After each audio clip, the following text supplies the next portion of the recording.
Easy. It would have to be the Arsenal Invincibles. Arsenal's 2003-2004 side. The team that won the Champions League. 1998-99. The 2008 vintage. The Chelsea team of 05. For me, Man City, we are the greatest team in Premier League history. Is he right? Has this Manchester City side exceeded all of those champions that have reigned before them? Or is there another side that would have put them in their place?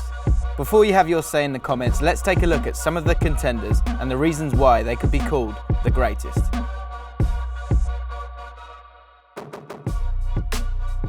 I think a points tally is the easiest way to judge what team is the best. Chelsea, 2004, simply incredible unit defensively. I think 25 clean sheets. We only conceded 15 goals, and we did it at a time when English football was at its zenith. It was this mixture of all these players coming through: Frank Lampard, Drogba, John Terry in his prime. Wow, that team, they could defend, but they'd crush teams. The highest points tally is relative to who else is playing in that division at that time. So if it wasn't to do with that, it was just about getting points, then the current Celtic side is probably going to be one of the greatest sides ever. You had Arsenal, who had just been invincible, Manchester United under Fergie, Chelsea new on the scene, and you had a Liverpool team that won in Istanbul. They won the Champions League, they were European champions. This year, nobody's pushed City. It's been theirs from the get-go. You know, they won the title in November.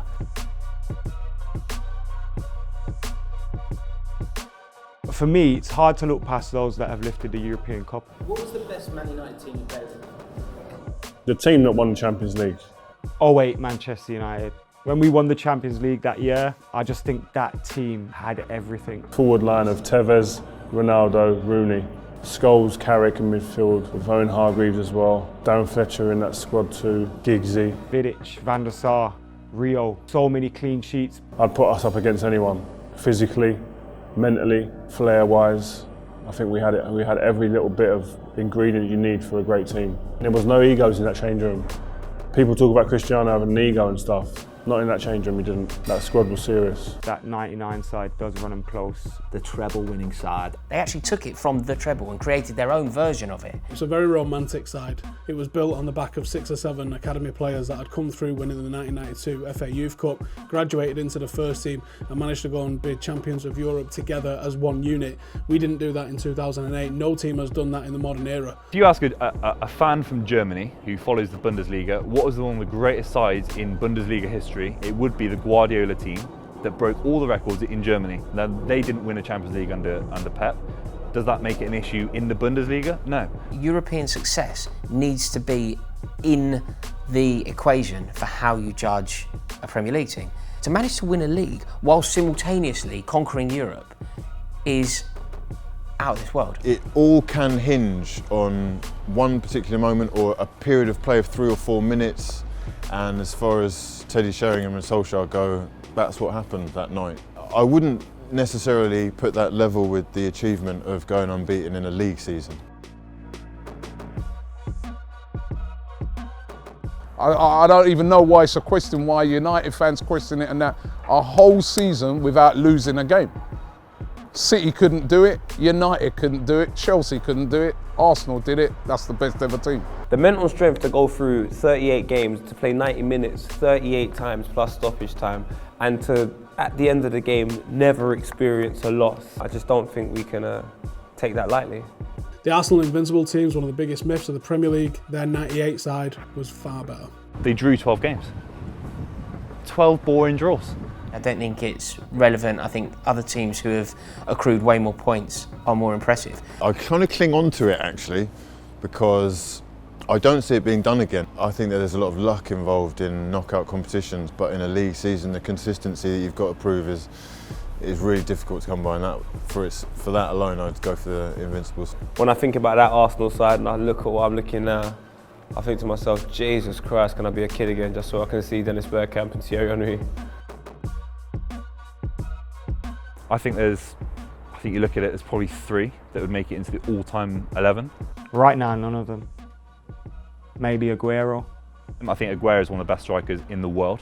Maybe his injuries would stop him but his goal scoring record's absolutely phenomenal. Would I put Aguero over Henry? No chance. The likes of Silva. Honestly, I'm going to put him in midfield. I think he was better than a lot of players. I think if you look at someone like Giggs, who was a great servant, he wasn't technically anywhere near David Silva. Vincent Kompany for me would be the absolute standout player. At the moment, he's probably the only one.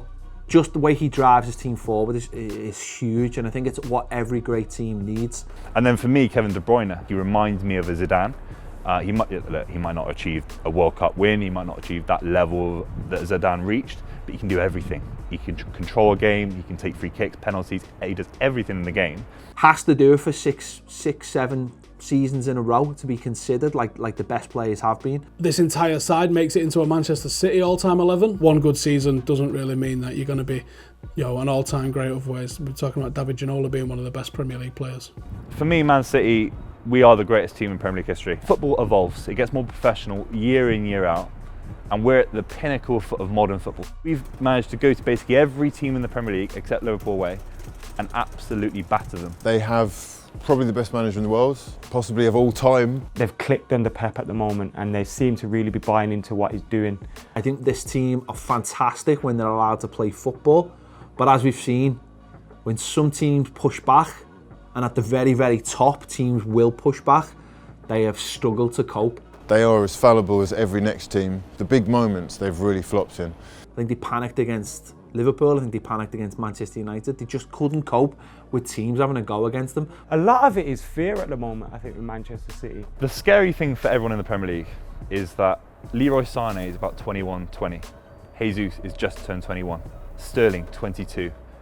That's disgusting. It's disgusting. No one's in their prime yet, maybe except for Aguero, but even then people would say he's maybe a bit over the hill, and we've still we're breaking the points total, I do think that they've got a lot more to do to even be in this conversation. You've got to do it again. You've got to prove yourself over and over again. If we can retain the Premier League next season, I think we've got everything to play for to be considered one of the greatest. If they combine it with European glory, they're definitely up there. Just winning this English league at the moment when a poor United side is second doesn't really impress anybody.